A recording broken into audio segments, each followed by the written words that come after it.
Imagine driving through your neighborhood, the afternoon sun barely kissing the street when suddenly sirens erupt. A black SUV barrels past, narrowly missing your mailbox. Moments later, a man leaps from the moving vehicle and takes off on foot. Officers shout commands, radios crackle, and the chase is on. It's not Hollywood, it's real. And these aren't scripted stunts.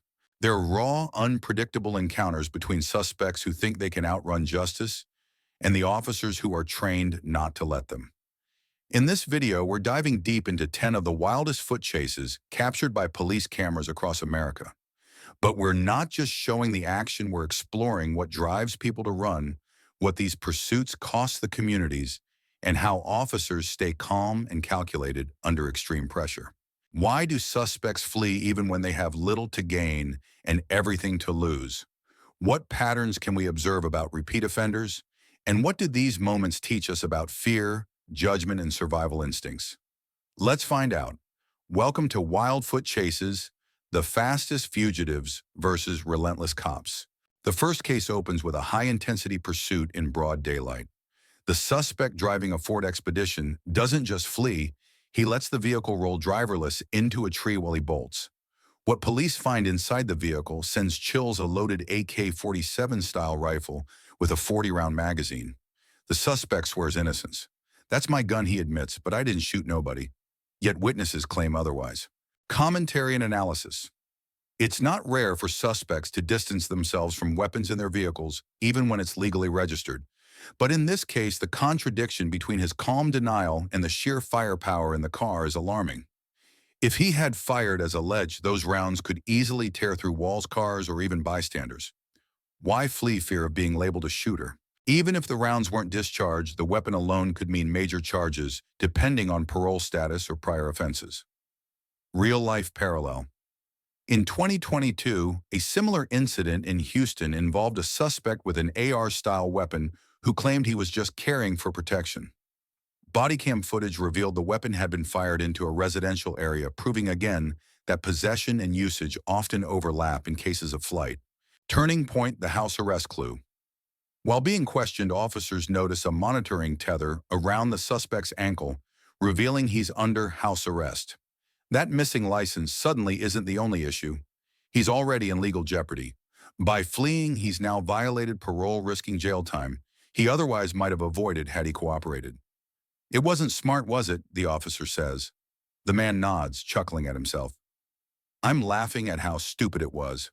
There's a strange moment of honest reflection here, where adrenaline fades and regret kicks in.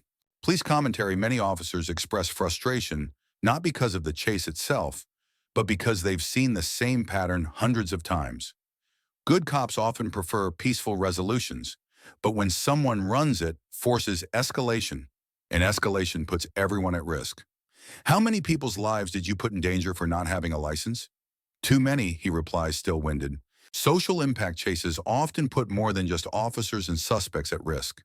In densely populated areas, pursuits can involve bystanders, cause multi-vehicle accidents, damage city property, hydrant signs, fences, lead to civil lawsuits against departments. Some cities have even banned certain types of foot or vehicle chases unless the suspect is believed to be armed or violent due to the potential collateral damage.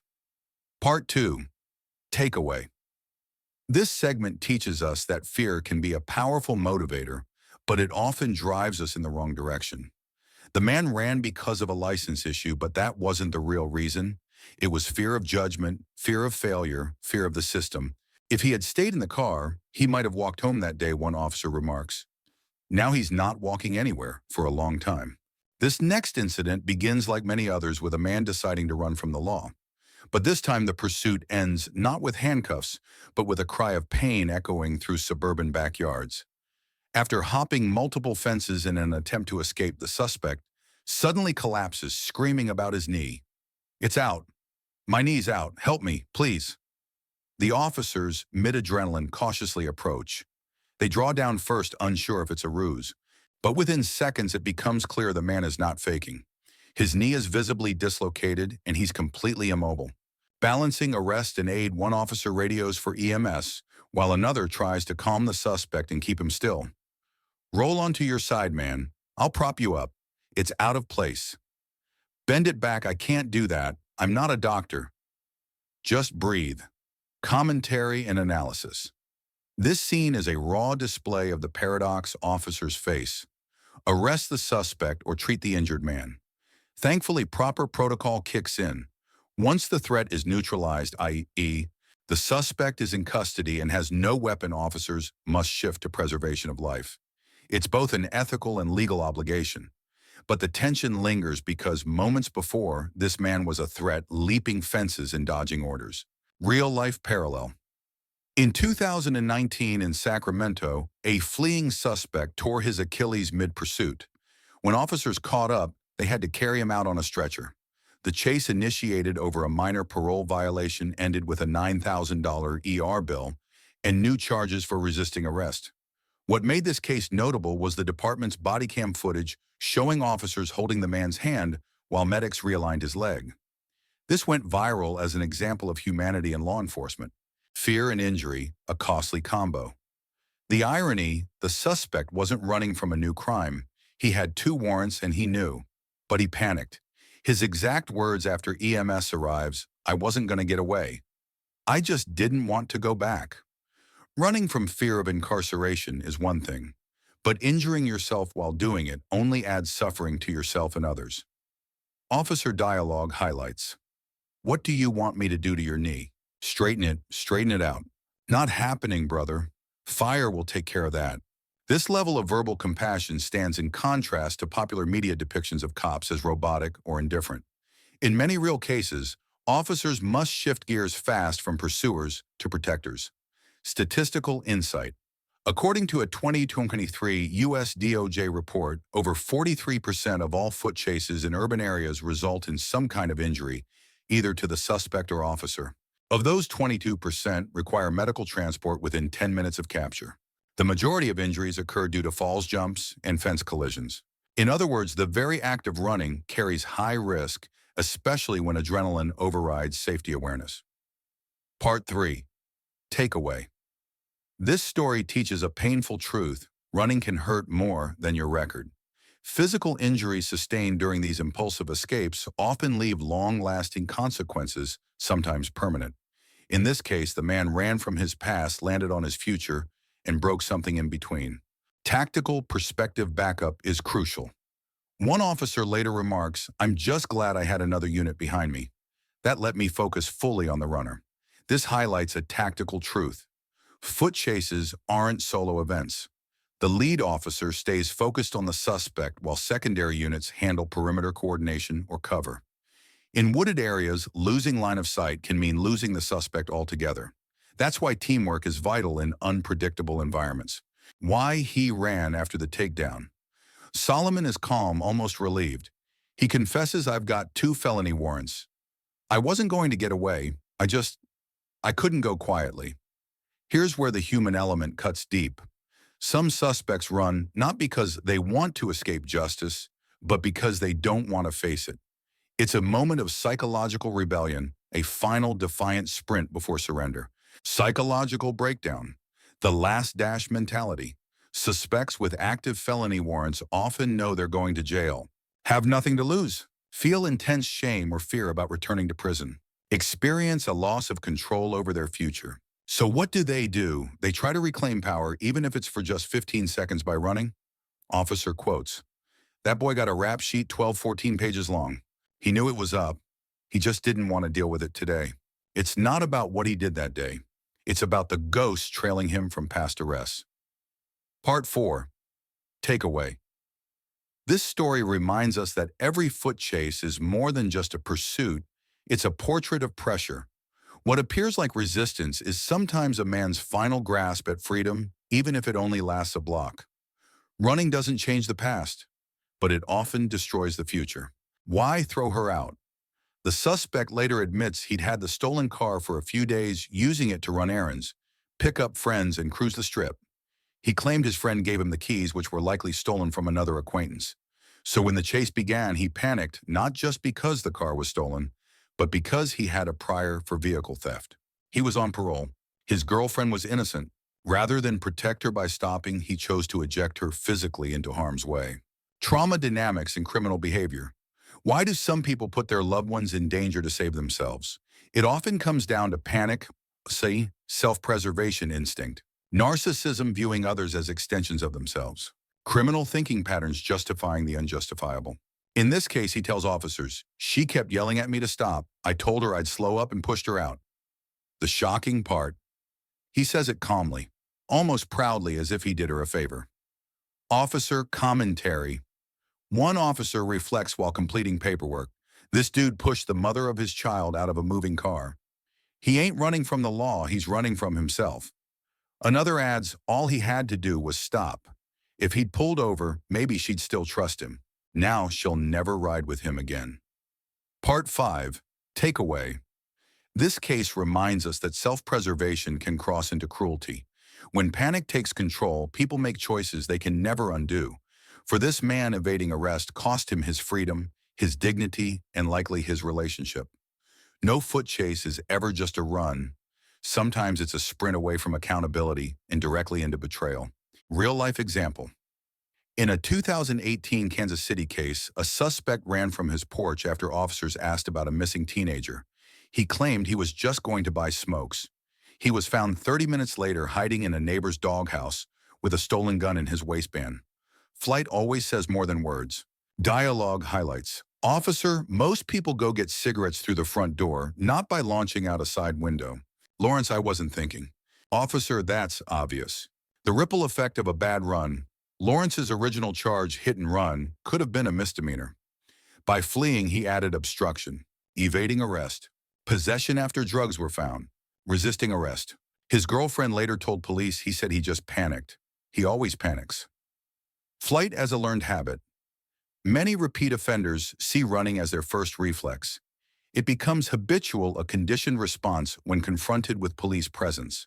That's not instinct, that's trauma, guilt, or social conditioning. Part 6. Takeaway. Lawrence didn't run from what he did that day. He ran from everything he hadn't dealt with. His story isn't unique.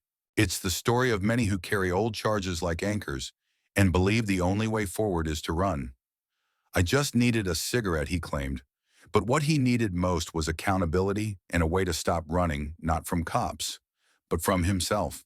Officer reflection post-arrest. One officer remarks, "He didn't even try to talk his way out.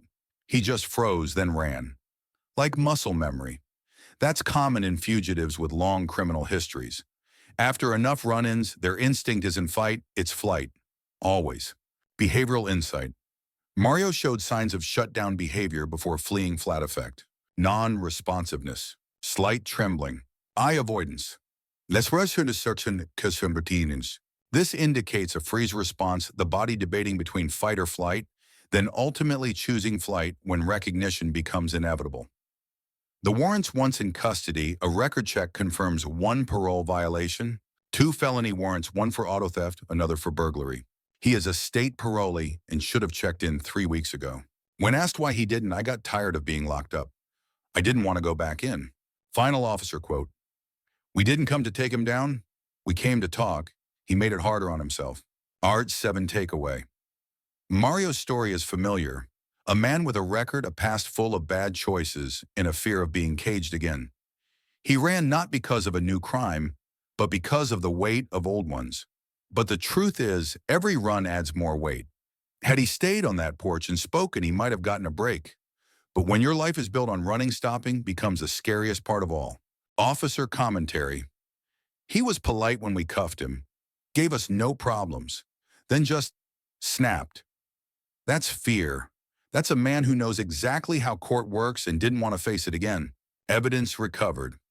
After re-detaining Billy, officers searched the car again and found multiple knives in the passenger's purse, drug paraphernalia, a fake license.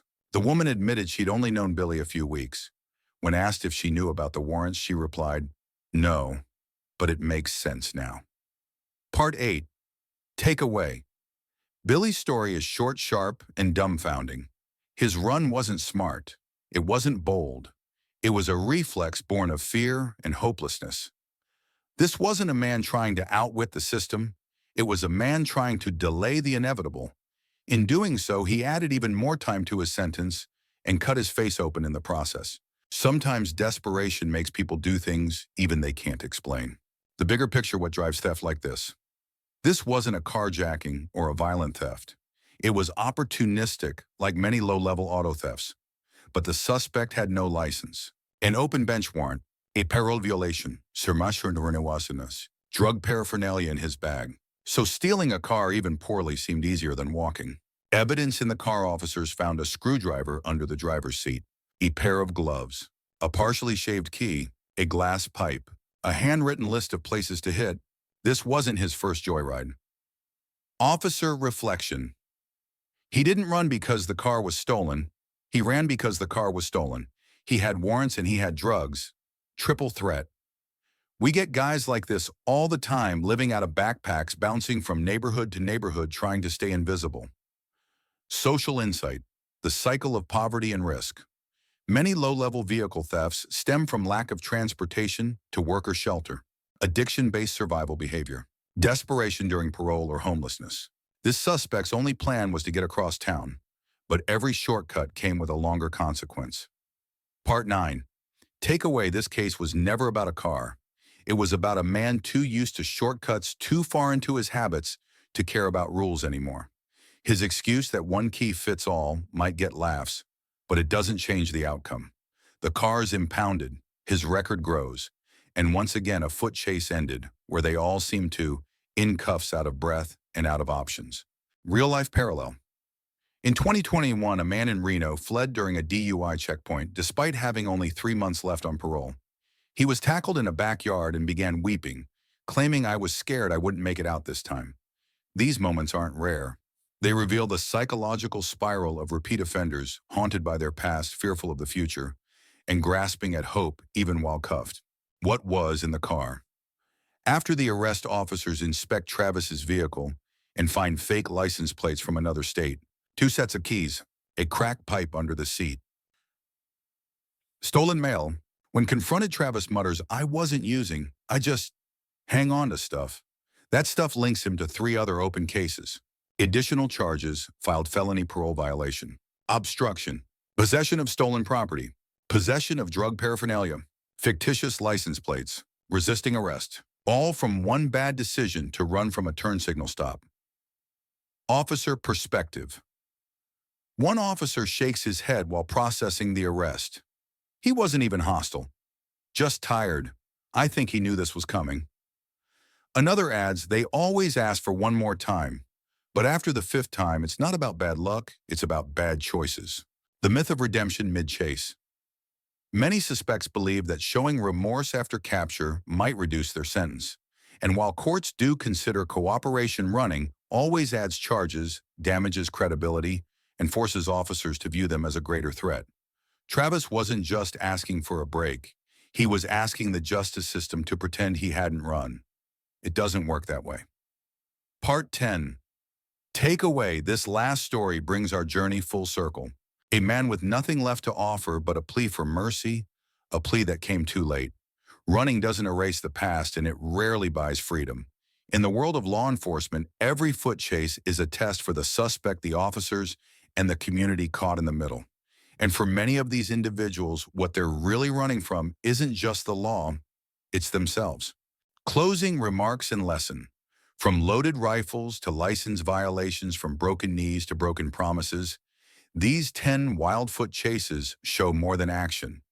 They expose the psychology of flight, the weight of criminal pasts, and the razor-thin line between a bad decision and a life-altering one. The next time you see flashing lights or hear the word flee, remember it's not always about the run. Sometimes it's about what they're running from.